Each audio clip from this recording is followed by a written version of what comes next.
Merci aussi, Alain aussi. Bon, eh bien, bienvenue à l'Escale culturelle. Et l'anglais.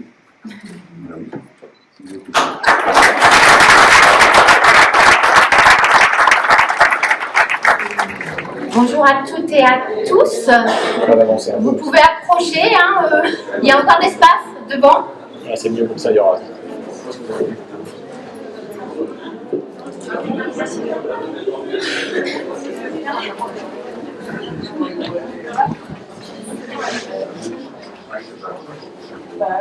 Bonjour à toutes et à tous, je vous remercie pour votre présence. Monsieur le Président du Conseil départemental, Monsieur David Lapartien, cher David.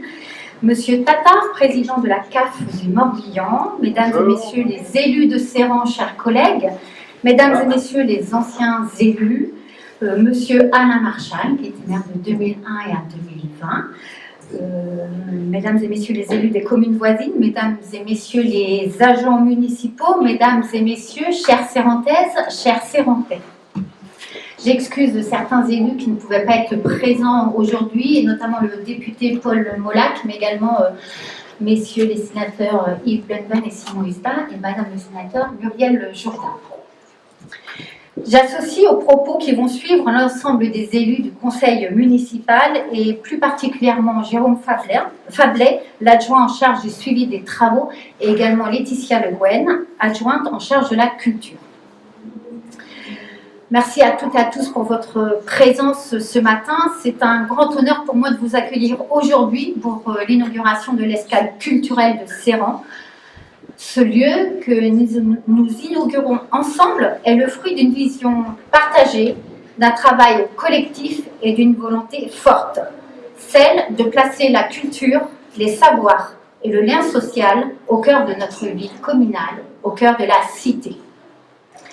L'origine de ce projet remonte à déjà quelques années. Il a été initié en fin 2018, début 2019, sous le mandat d'Alain Marchal, qui est ici présent, et qui était maire à ce moment-là, et que j'invite à venir justement pour prendre la parole et nous remémorer l'origine du projet. Vous êtes demandé. Je salue tout le monde en masse parce que, comme Rosane l'a fait en détail, donc moi je suis. Voilà. Alors simplement l'origine du projet, si vous voulez, on est dans quelque chose, je voudrais rappeler que la culture à Serran, pour ceux qui connaissent le bureau de l'agent de police, c'était le lieu du secrétariat général et il y avait une étagère avec des livres. Ça c'était en 70. Après, en 95, le maire de l'époque a fait la nouvelle mairie. Et quand on voit la nouvelle mairie et comment elle est tordue, c'est parce qu'il y avait un mur et on avait borné sur le milieu du mur de façon à... Donc on a respecté les limites de propriété. Ce qui fait que quand les bâtiments-là se sont libérés, on s'est dit on ne va plus avoir de limites de propriété, on va les racheter. Le maire de l'époque, Roger Gatinel, avait acheté les bâtiments où sont le lac Barouche, mais à l'époque on avait installé la maison du costume. Maison du costume qui était un peu étroite par rapport à la collection qu'il y avait. Et donc, quand ces bâtiments se sont libérés, on les a rénovés et en 2008, on avait installé la maison du costume dans ces bâtiments.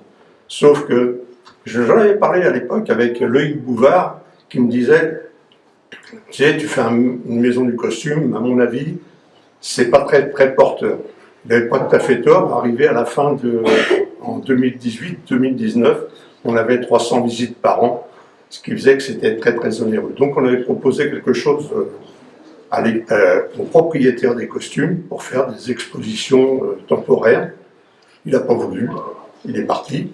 Et donc on a fait un espace culturel. Alors Françoise, qui fait partie du conseil aussi aujourd'hui, me disait que ça a été discuté. C'est vrai qu'à l'époque, on n'était pas d'accord sur le projet, comment on allait faire, et ainsi de suite. Pour autant, on a quand même lancé cet aménagement.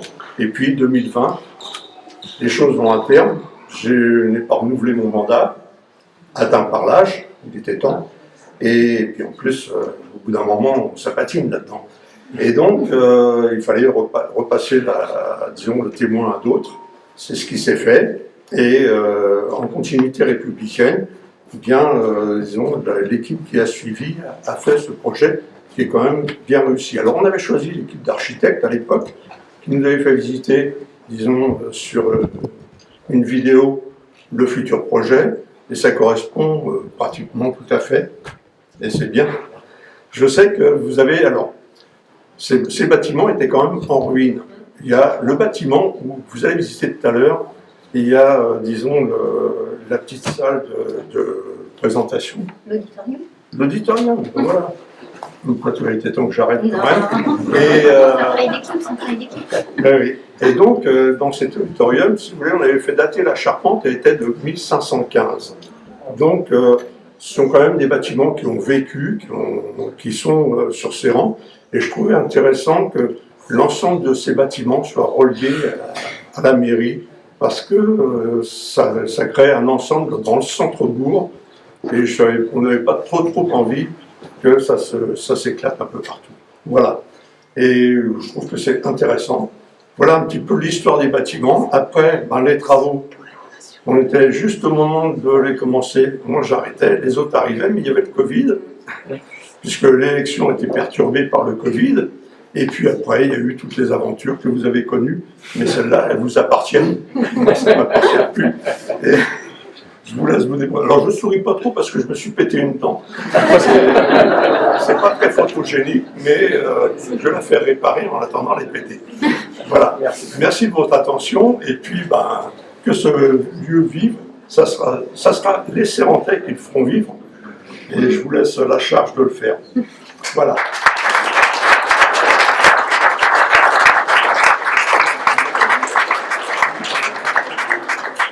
Merci beaucoup Alain pour tes propos et effectivement c'est nous qui avons eu la charge des travaux. Le chemin parcouru pour arriver à cet extraordinaire résultat a exigé persévérance, détermination, ténacité et j'irais jusqu'à dire une certaine combativité. Le permis de construire déposé en avril 2020, dès juin 2020, le service instructeur revenait vers nous et nous disait qu'il ne pouvait pas être instruit parce qu'il fallait un permis d'aménager.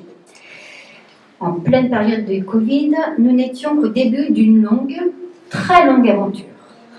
Les appels d'offres ont été lancés, l'agence Rigidel Architecte a été retenue comme maître d'œuvre. Je remercie d'ailleurs Anne-Charlotte Rigidel pour sa présence ce matin et à qui je laisserai la parole pour présenter en quelques mots ce projet. La première réunion de chantier s'est tenue le 7 octobre 2021.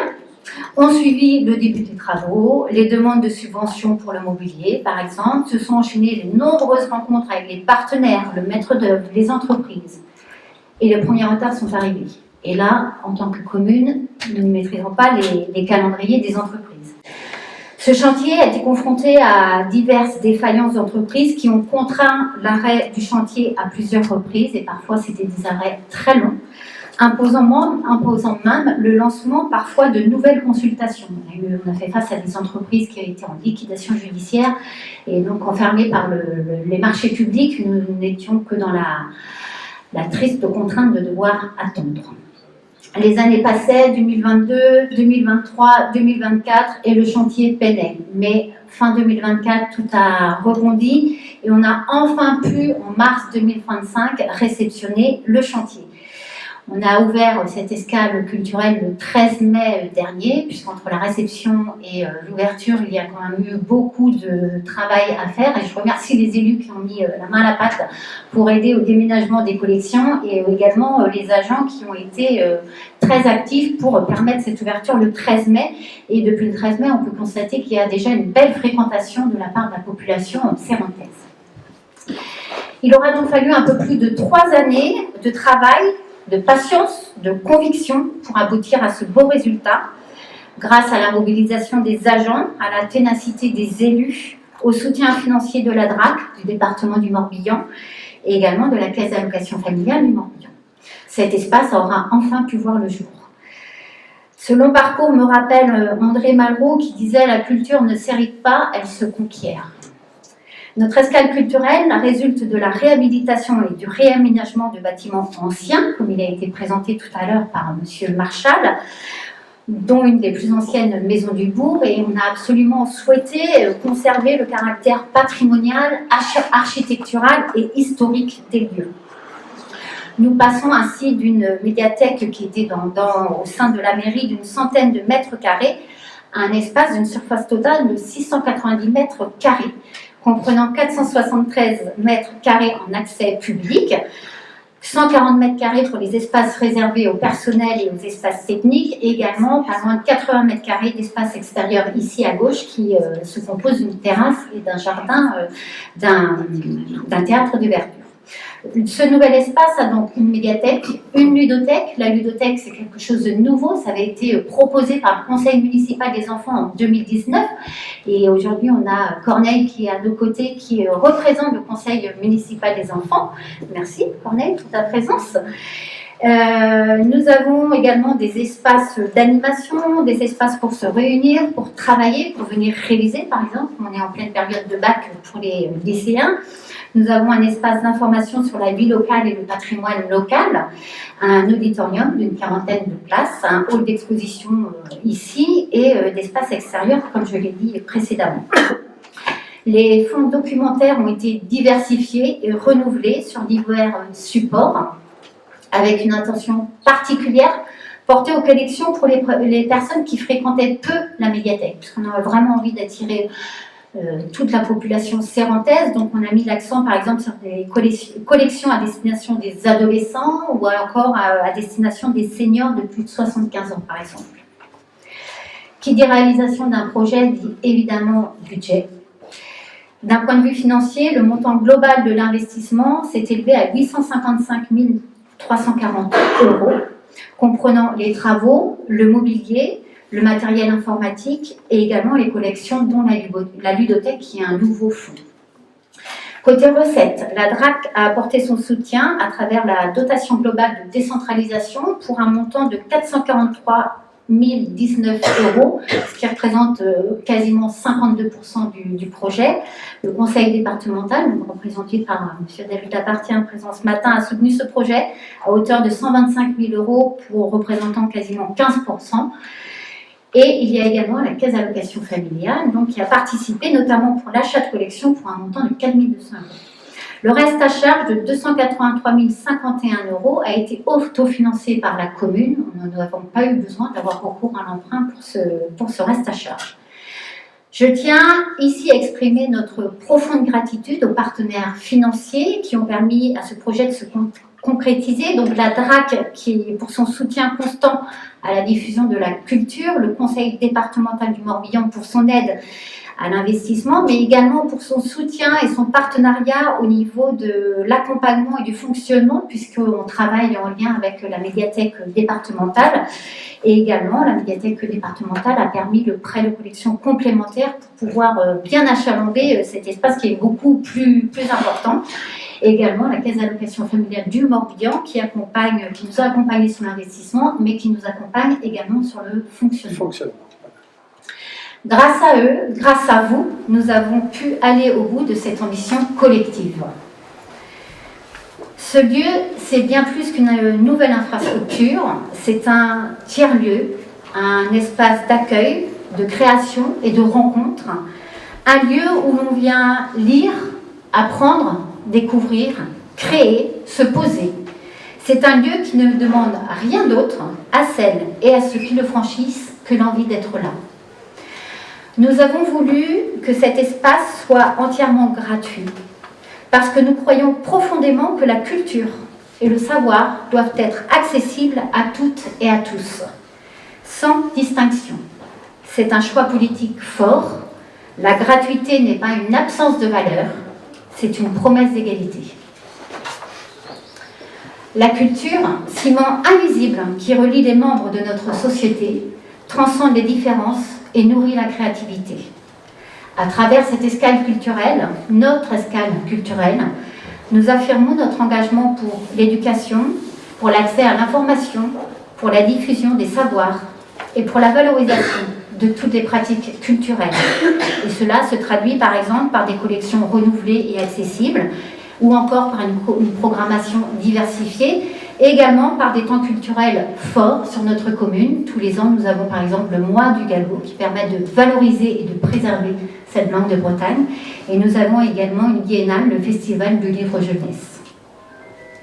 L'escale culturelle est un lieu pour tous les âges, pour tous les usages, pour tous les rythmes de vie.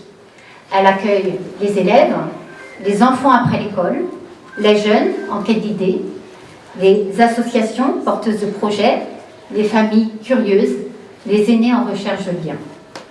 Elle est donc ce carrefour des possibles qui est désormais dans notre cœur de bourg. C'est aussi un lieu d'avenir pour Serran et pour notre territoire. Récemment, un réseau de lecture publique a été mis en place entre les communes de Serran, Lisieux et Saint-Guillaumard. Et en nous dotant d'un tel réseau de lecture publique et d'un espace comme l'escale culturelle, nous contribuons dans toute la partie ouest de la communauté de communes au rayonnement de sa procédure de communauté. Et je déplore ce matin l'absence de la présence ou du président ou du vice-président à la culture d'OBC, puisque nous faisons partie intégrante dans cette vie culturelle de la communauté de communes.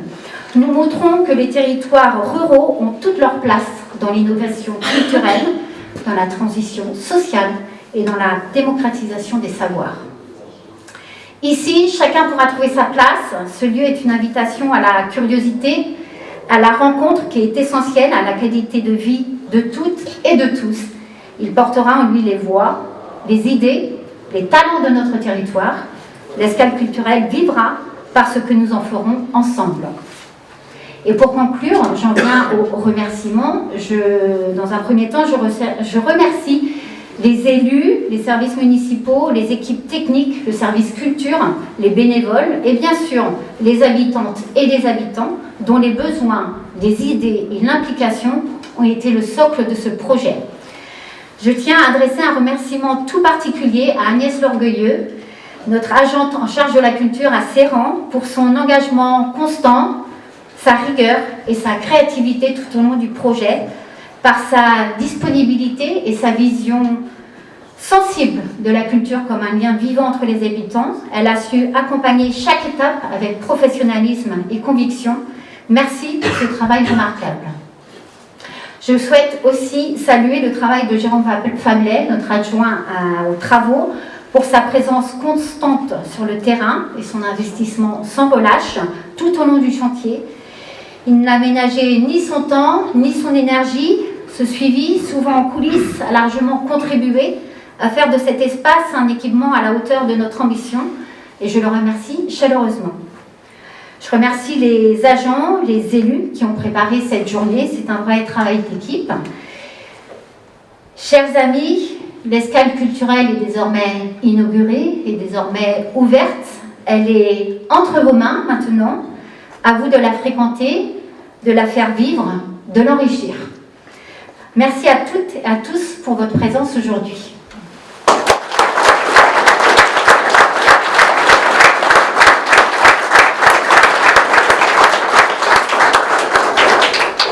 Alors le déroulé qui va suivre, je vais donc laisser la parole à Madame Anne-Charlotte Riguidel. Ensuite, je laisserai la parole à Monsieur Tata au nom de la CAF du Morbihan. Et pour finir avec M. David Lapartien, donc président du conseil départemental. Et à la fin des allocutions, des visites guidées vous seront donc proposées. Et suite à ces visites, nous vous proposerons un verre de l'amitié. Bonjour à tous. Inaugurer un espace culturel est toujours important et revêt aujourd'hui un caractère particulier parce qu'ici, il s'inscrit dans une continuité historique. On vient s'installer dans la continuité de la maison du costume et aussi dans la réhabilitation lourde de la maison Mingui qui était située à l'arrière. Et le projet est en cœur du bourg et je suis heureuse qu'il puisse venir renforcer l'attractivité du bourg et le vivre ensemble. Ce pôle culturel se développe sur 3 niveaux et regroupe la médiathèque, la ludothèque, un auditorium, des espaces de travail et de réunion. Et nous avons voulu, dans ces espaces qui étaient très divisés, créer une certaine ouverture, une fluidité entre entre les différentes activités proposées, en travaillant à la fois des ouvertures, le travail de la lumière, mais aussi la matérialité, des aspects bois et des couleurs chatoyantes qui permettent à la fois d'identifier les différents espaces, mais aussi les relier entre eux. On a ainsi des espaces dédiés par exemple à la petite enfance, où on peut imaginer les jeunes enfants installés sur l'estrade à écouter une histoire, pendant que le grand frère installé dans un pouf à l'étage lisant des mangas et la grande sœur révisant dans un espace plus serein ses examens du bac par exemple. Et la grand-mère organisant en collaboration avec l'équipe de la médiathèque des futures expositions et la maman venant quotidiennement lire les journaux qui sont proposés aussi dans des espaces dédiés. Dans une idée justement de fluidité, de vivre ensemble, on a proposé une ouverture vers l'extérieur avec une cour pour qu'au beau jour on puisse aussi s'installer et prendre possession des lieux. Et une liaison avec le bas en fait, de ce jardin qui est situé en dénivelé, où on l'a traité en estrade avec l'idée que l'appropriation de cet espace aussi pouvait se faire pour des petits événements, par exemple pour la fête de la musique, imaginez qu'un petit groupe s'installe en bas et puis que voilà, il y ait une scénette en fait de créer. Donc nous avons porté ce projet dans l'idée que chacun s'y sente à l'aise et il trouve un lieu où ils peuvent se poser et exercer sa curiosité et rêver à tout ce qu'ils souhaitent. Et donc je suis heureuse qu'aujourd'hui le projet soit enfin ouvert à vous, après des péripéties, Madame la maire, nombreuses péripéties, comme ça peut arriver sur des projets de réhabilitation. Donc c'est un grand jour pour nous aussi. On est arrivé là et je voulais chaleureusement remercier toute l'équipe municipale pour avoir si fortement porté ce projet. Et je vous souhaite de vivre pleinement en fait, cet équipement qui a été réalisé et pensé complètement pour vous tous. Merci.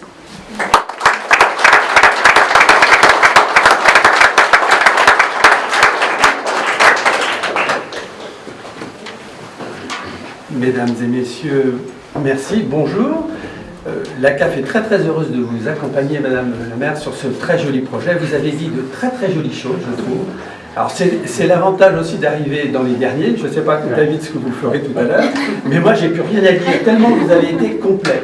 Donc sachez surtout que la CAF du Morbihan est surtout auprès de vous pour vous accompagner, surtout pour développer tout le savoir et le bien-être de nos enfants. Donc merci à ce très beau projet et je lui souhaite une très très longue vie. David Lapartie, c'est à vous.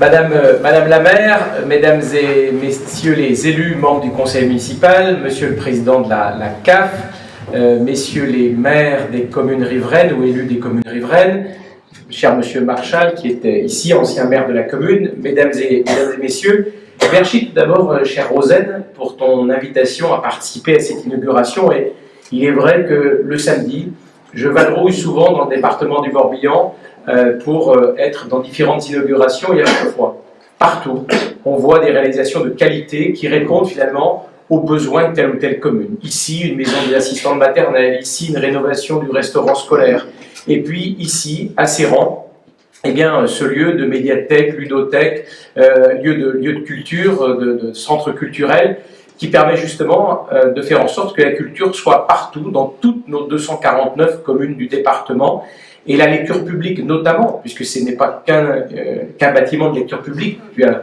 bien parlé du projet culturel global, de l'ensemble des fonctions et des fonctionnalités de ce bâtiment, mais bien évidemment on peut se réjouir que finalement il y ait plus de place pour la culture, qu'elle soit dans de bonnes conditions, et que finalement la lecture publique puisse ici trouver toute sa place. Et nous, le département du Morbihan, on est bien sûr aux côtés des communes pour les aider. Alors, depuis le début de l'année, on est un petit peu plus financièrement dans le dur au regard de la situation nationale, mais on a beaucoup aidé et on a vraiment vocation à continuer à aider beaucoup les collectivités du Morbihan.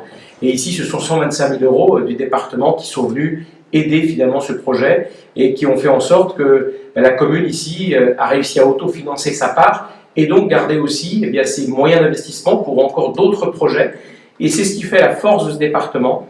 Les communes sont bien plus équipées que dans d'autres départements. Parce que les communes sont sans doute une taille un petit peu supérieure que dans d'autres départements, et aussi parce qu'elles sont globalement assez bien gérées, et parce que le département est fortement aux côtés des communes. Les maires qui sont ici le savent bien, et la conseillère départementale que tu es, chère Rosen, le sait bien aussi. Et notre philosophie est toujours la même. Nous ne sommes pas là pour définir les projets à votre place, nous sommes là pour accompagner vos projets localement. C'est bien à vous, dans chacun des conseils municipaux, de savoir ce qui est bon pour votre commune. Et on voit aussi combien, souvent, un projet municipal, ça nécessite du temps pour mûrir. Parce qu'il y a souvent des enjeux d'abord fonciers, souvent. Moi qui suis un ancien géomètre expert, quand j'entendais M. Marchal parler des murs pas tout à fait droits, des mitoyennetés, ça me parle aussi. Mais c'est vrai que souvent, c'est au gré des opportunités, des mutations, qu'on peut faire des acquisitions, et finalement que ce qui était souhaitable devient possible. Et là, on voit que quelque chose était souhaitable, et je rejoins tout à fait ce qui a été dit, de dire qu'il faut que ces bâtiments publics, il faut que ces lieux de culture publique soient aussi dans les centres-bourgs.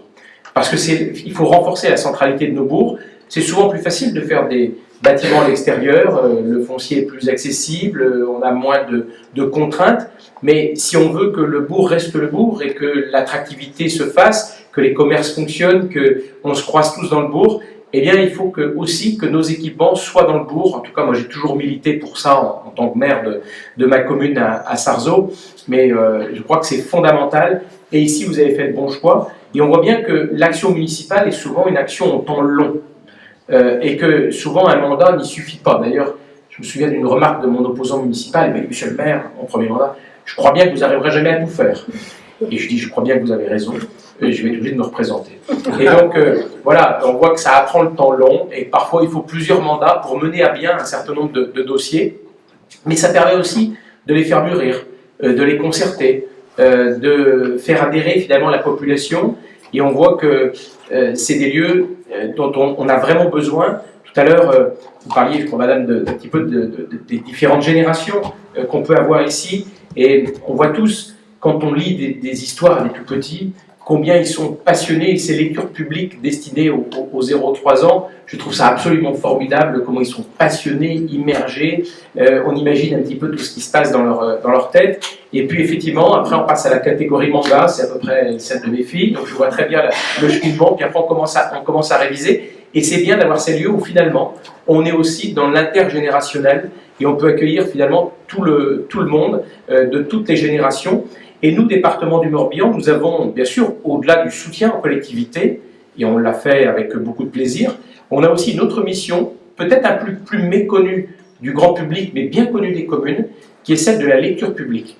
Nous avons notamment la médiathèque départementale, qui est divisée aujourd'hui en 4 sites, et on a un site notamment ici, pas loin, à Carreau, et où finalement des centaines de milliers presque d'ouvrages sont disponibles dans tout le département pour que les médiathèques elles-mêmes puissent s'approvisionner chez nous en fait. Et il y a un échange, je voudrais saluer d'ailleurs les agents du département, de la médiathèque départementale qui sont ici, parce qu'il y a il y a 249 communes dans le Morbihan, je crois qu'il doit y avoir 242 médiathèques. Donc vous voyez, il y a une puissance de la lecture publique dans le Morbihan qui est extraordinaire, et elle peut se faire aussi avec le relais de la médiathèque départementale. Pour les plus grosses communes, parfois, elles ont des capacités à faire ça, quoique il y a aussi des relations avec la médiathèque départementale.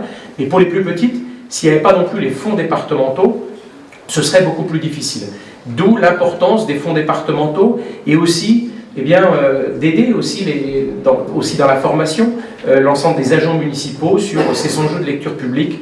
Et on a ce lien, et je dois dire que notre médiathèque départementale est très très appréciée des médiathèques, on va dire, communales, municipales, avec un système aussi de livraison. Enfin tout ça, j'ai été voir aussi comment ça fonctionnait, tout ça est bien organisé. C'est pas forcément connu du grand public. Quand on prend un livre, on ne sait pas forcément d'où il vient. Mais sachez que derrière, le département est quand même très très impliqué dans la lecture publique et on est très très heureux que cette lecture puisse se faire parce que à l'heure parfois de l'obscurantisme, le livre d'une manière générale permet quand même aussi de poser les choses, de découvrir, de s'instruire, de rêver, de voyager. Et c'est aussi ça le but finalement d'un livre. Et il concourt quand même à ce qui fait la force du Morbihan. Le Morbihan, il est quand même un département singulier, on en est fiers. Il y a surtout ici, chez nous, un vivre ensemble qui est sans doute beaucoup plus développé qu'à l'échelle nationale. Malheureusement, on voit parfois des comportements beaucoup plus difficiles, plus communautaristes. Ici, on vit ensemble. Ici, on fait de la culture ensemble. Ici, on fait du sport ensemble. Ici, on porte attention à ses voisins. Et je trouve que ce qui fait finalement société, c'est aussi cette capacité à vivre ensemble. Et c'est vraiment la force de nos communes de ce département. Ici, les gens sont fiers de leur commune, sont fiers de leur département. Et voilà, ce vivre ensemble est vraiment quelque chose qui fait société finalement et qui fait que les chiffres économiques sont meilleurs, les chiffres de la délinquance sont beaucoup plus bas.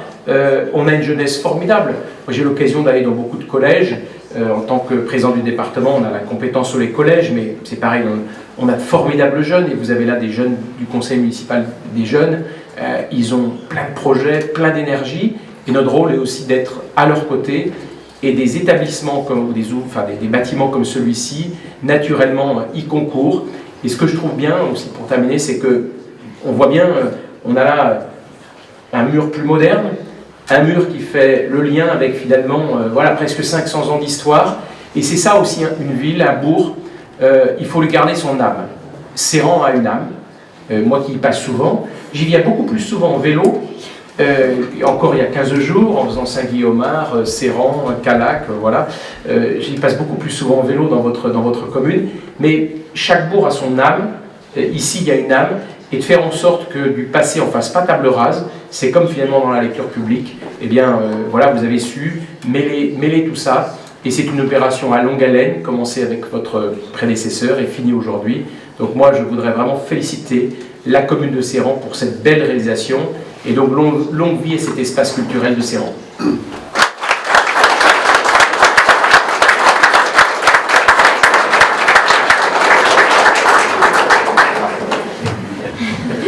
Merci beaucoup pour vos propos. Je vous invite maintenant à faire une petite visite guidée. Alors il y aura plusieurs